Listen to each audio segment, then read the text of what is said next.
When I finally summoned the courage to call my parents and inform them that my husband, Daniel, had passed away unexpectedly, my hands trembling over the phone, my voice barely steady as I spoke the words I had carried alone for days, I expected shock, sadness, and some measure of comfort, even if it was just a quiet, empathetic listening on the other end of the line, but what I received instead was a cold, detached response that left me reeling, a series of clipped questions and awkward pauses. That made it feel as if the death of the man I had shared my life with was some inconvenience to them rather than a devastating loss, and in that moment I felt an overwhelming combination of grief, disbelief, and a sharp sting of abandonment, realizing that the people who were supposed to be my support network in the hardest moment of my life were incapable of meeting me where I was emotionally. I had rehearsed this call endlessly, thinking about what I would say, how I would navigate their personalities, and how I could shield myself from any hurt, but nothing could have prepared me for the starkness of their reaction, the way my words seemed to land on deaf ears, how they asked practical questions about funeral arrangements before acknowledging the pain of the situation,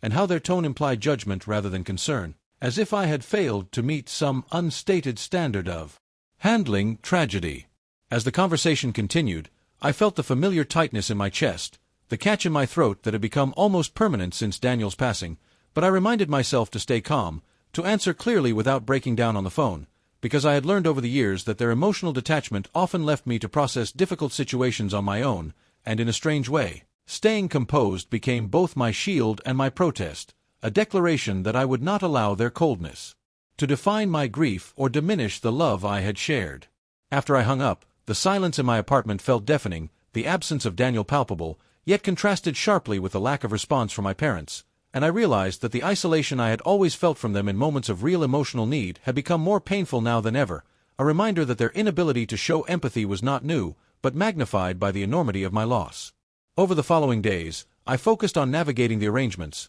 leaning on friends and colleagues who offered genuine support, and slowly, I began to understand that while family should ideally be a source of comfort, sometimes they are incapable of providing it, and the strength we discover in those moments comes from within, from leaning on the people who truly care and from honoring our own emotions rather than waiting for validation from those who cannot give it. I reflected on Daniel's life, our shared memories, and the ways he had always encouraged me to stand firm and take care of myself, and in that reflection, I found the beginnings of resilience, a sense that I could survive both his absence and the emotional coldness of others, that grief was mine to process, and that I could allow myself to feel fully even when those closest to me were absent emotionally. Weeks later, I realized that the sharpness of my parents' reaction no longer held power over me. I could mourn, honor Daniel, and rebuild my life without expecting support from people incapable of giving it, and that recognition, though painful, was liberating, because it allowed me to create boundaries, seek comfort where it actually existed, and move forward while carrying both love and grief in a space that was entirely my own,